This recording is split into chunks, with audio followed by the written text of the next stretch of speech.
Everyone, so I'm on my second video in our series Things to Know Before You Go.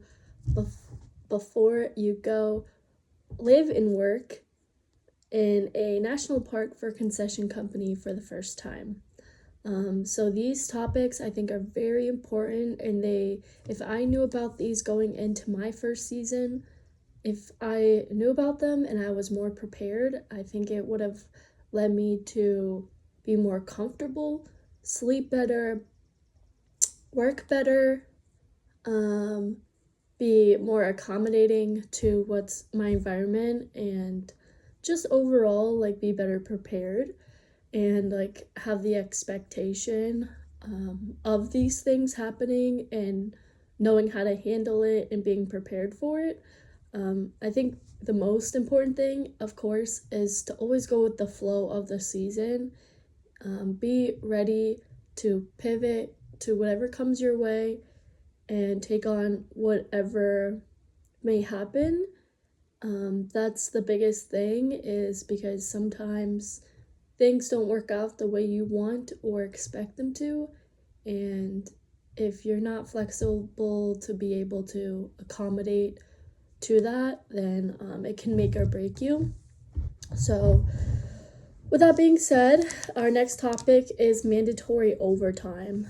Unfortunately, this still happens a lot in many different outfitters, not just, I think, the large concession companies. I'm sure it happens in smaller companies as well, or privately owned companies, because oftentimes you're going into the season understaffed, or within the first week or 2 weeks, a lot of people drop off or leave.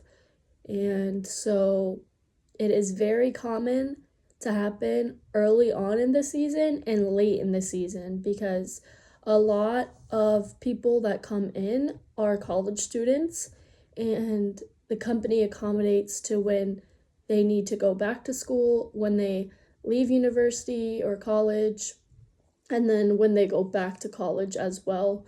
And so many people come a little later or leave a little later or leave a little earlier. So keep that in mind. And then if people quit or leave, and then being understaffed it's difficult to deal with, but hey, if you need the money, you're ready to get rolling, and you have no problem being able to be on your feet and work long days, then it's everything's gonna be fine, everything's gonna work out. So oftentimes, if you do a good job and go fast, you're often rewarded with more work. I'm not saying this to scare you, to be like, don't do it, because there are a lot of perks for more employees and a lot more people overall as a team doing a better job and becoming faster. You'll realize it doesn't take a week to get fast. When I was in housekeeping, it would take me minimum I'd say 3 weeks on average for me to start getting fast. So first I work on quality and getting things done correctly, and then learning how to make it faster. They do have time standards, for example in housekeeping, how much time that you should be completing each room.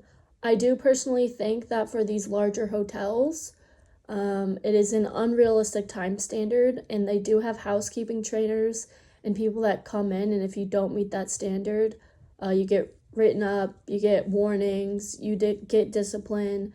They come and retrain you, and you're not alone. I'll just say that, because even after I was in housekeeping for 3 months and then I became an inspector, they came and retrained me, and honestly, it didn't help anything because it had a lot to do with my coworkers and how I was being treated by them.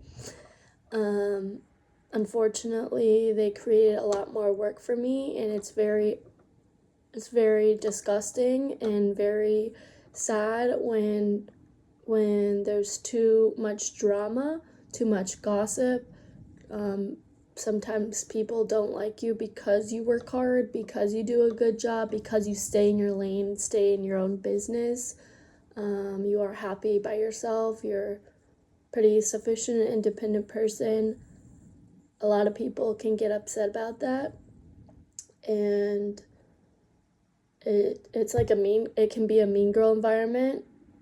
But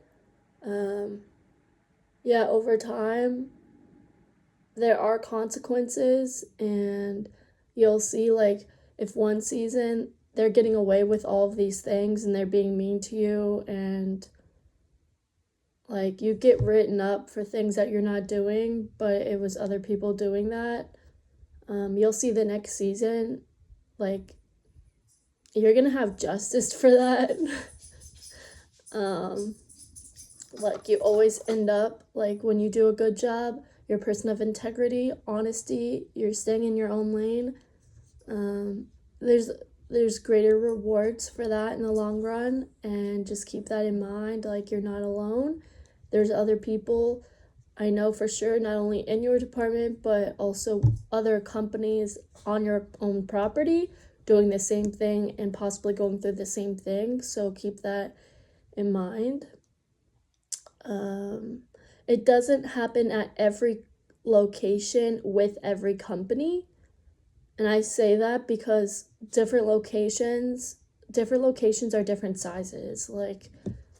Like for example, in Yellowstone, they have 600 room property, they have 300 room property, they have lower than that. And when I was in Denali, it was only like 114 rooms. But depending on the company, like, so that was just with the company I was with, but when other people are with other companies, it could be like, even though I'm at the same location, there's a hotel right down the road and they have 400 rooms. So it can be different, and sometimes the other companies are more staffed and they have better retention for returning employees because they get paid more, or they have better employee housing, employee food, wellness stuff. So it just depends on the company you work for and where you're located. Every day it is like the legal, like the law that once you work 8 hours, you have to have a 30-minute unpaid lunch. And a lot of companies, like, it depends where you work. Some are very, very like, you have to have 31 minutes. Like, you're not allowed 30, you have to have 31 or 32. Some are like exactly 30. And it can be difficult with, like, let's say you have to walk 10 minutes to work, right? From where you eat. So you need to keep that in mind. Like, and as the season goes on, like, they accommodate and they'll show you everything, like where to clock in at, where to clock out at. In the morning when you're housekeeping, many times, like, you all stretch together right before work. And I also recommend stretching before bed or doing a light workout, minimal 3 days a week.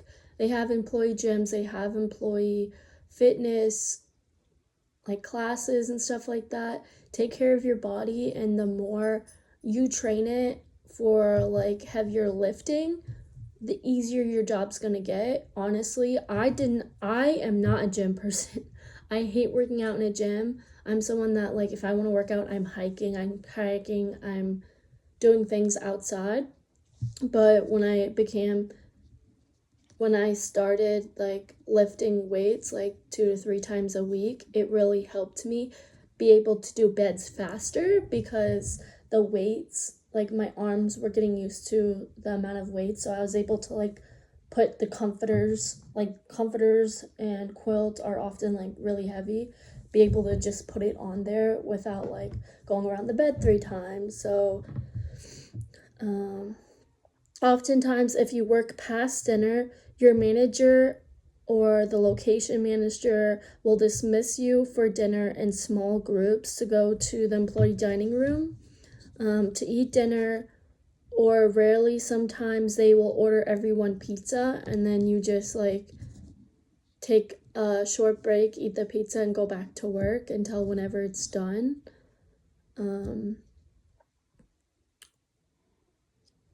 Yeah, so like the managers, they'll walk you through like everything, like if you need to clock out or not clock out. And yeah, the biggest thing is you're the only one that should be clocking in and out for you. You can't have other people do it. Like, though you think like it's not a big deal, it is a big deal. And there are disciplinary actions that happen just as much as a normal job here, like when you go work in a national park. So keep that in mind. Salaried managers often do not get paid overtime on top of their salary. That's the hardest thing to swallow. I don't know if it's different with other companies, but yeah, there's only one company I was in housekeeping management with, and I did not get paid overtime, and I didn't get cut any bonuses, even when I was working like between 55 and 65 hours a week, because we were so understaffed. And when you're understaffed, managers, so usually first location managers and the higher up managers will let your manager know if your department is approved overtime and how much overtime. And then if your department does have that, first your manager will ask you, hey, do you want to do overtime, or like when it's optional. And if nobody volunteers, they'll often post it in the employee dining room and be like, hey, in these departments we need help, like if you want to work overtime hours, let us know, or talk to this person. And if at the end of the day, if they don't get the help, the managers are going to be there. Like, it's often difficult and hard, but it was worth it for me, and I really loved the experience, being able to be a leader and develop like really great skills. What I've experienced with 3 different companies is you do get paid, like if you're in a job that's not salaried and it's like housekeeping or like basic job, or even a supervisor that's paid hourly, you get paid time and a half after 40 hours. There might have been one company that I worked for that was like, yeah, after 42 hours. And I'm just like, maybe it depends on the state. I don't know. And as I said before, mandatory overtime, it is like dependent on your staffing levels. Like if you go into the season understaffed or you have enough staff for that location, the quality of work everyone is doing, and the time the work is completed. So the best things is to just keep these things in mind. If it does happen, mandatory overtime means like you have to work those hours. It's not optional. You have to be there to help out until it's done. And the best things to be prepared for this is, number 1, stretching, number 2, taking care of your body, meaning taking vitamins, taking any medication that you need to, staying hydrated, and wearing clothes that fit you, like undergarments that fit you, are comfortable, and shoes. I have a list on Benable that, like when you Google like shoes to wear in a seasonal job in a national park, like my list comes up on Google. So yeah, like make sure like the shoes are broken into, they're comfortable, and they support your feet, because you're going to be on your feet for long hours, and you need comfortability and your clothing to support your movement and not constrict it and make it harder than what it is.